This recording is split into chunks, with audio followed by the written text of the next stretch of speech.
Could DJI's brand new Mavic 4 Pro already be in trouble in the USA?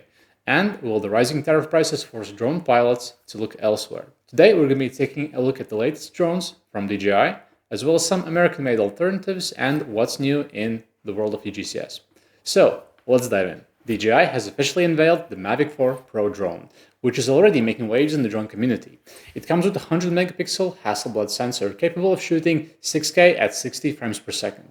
With 50 megapixel telephoto and 48 megapixel medium telephoto cameras, it can deliver exceptional image quality.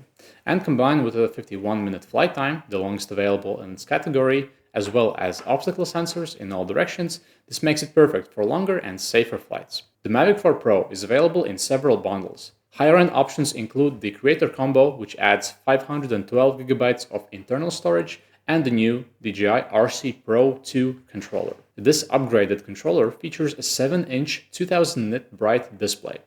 However, drone pilots from the USA are facing challenges due to tariffs as well as supply chain disruptions. This drone is already available in other regions such as Europe, Mexico, Canada, Australia, and others. But its highly advanced features make it quite a compelling option for drone pilots worldwide, and perhaps at some point it will also be available for customers in the USA. So now, after the release of the Mavic 4 Pro, question arises, will there be a Mavic 4 Enterprise? Probably no, because as you know, DJI already has released a Matrice 4 drone, indicating this shift in the drone naming. And this drone, by the way, we also reviewed in one of our previous videos, linked down in the description below. And next, is this drone really worth the price? Well, considering at least where we are, that when you compare the Mavic 3 Pro against the Mavic 4 Pro, actually the price difference is only around 200 euros, which I think actually makes it quite a compelling offer, especially considering all the features, 6K video recording. I think it's quite a good package for what you get. Now, if I already had the Mavic 3 Pro, would I be paying all the extra money to upgrade? Probably no, unless you really need to be able to use the camera rotation feature that it comes with.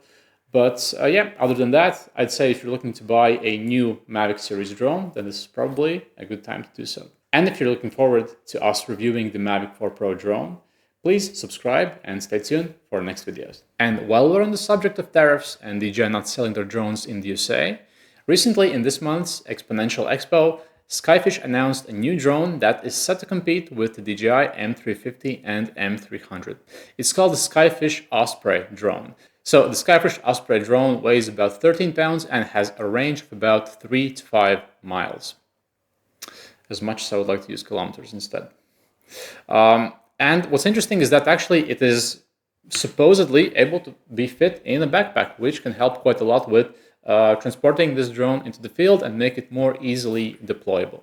However, one thing we noticed when checking also the manufacturer's website is that currently there is no price yet set for this drone. And well, you know, Skyfish, if you're watching this, if you're trying to compete with DJI, it's good for the consumers to be able to see the price of the drone on the store. Currently on their site, you can see that there are two supported payloads. One is the Sony ILX LR1 camera, which is specifically intended for photogrammetry and surveying purposes primarily. And then there's also an infrared sensor from NextVision, the NextVision Raptor. So this drone itself, it has a flight time of up to 60 minutes, but of course, I suppose we need to wait on the test to see how much is this in real-life situations. From the initial screenshots we've seen, we can also see the remote controller of the drone, which seems to be based on the HearLink system, so same as you would find in something like Inspired Flight 800 and many other drones. And of course, this drone has the label Made in USA as well as NDAA compliant, which means that hopefully you will be able to use this drone also on some governmental projects in the future. But of course, a lot depends on the price of the drone, so I suppose we have to wait and see what is the price of this drone here. Because of course, pilots are probably weighing, you know, the possibility of simply buying a used DJI M350 or maybe waiting until DJI allows to also purchase new drones in the USA. But in any case, we are really happy to see more drone manufacturers trying to compete against DJI and releasing new drones. Because at the end of the day, the more competition there is in the market, the better it is for the consumer. And so for the Skyfish Osprey drone, we can also see it's using Mavlink protocol, which means that you will be able to use it with UgCS. Same as you can also use many DJI drones. So whether you're using DJI or American-made drones, UgCS can work with both of them.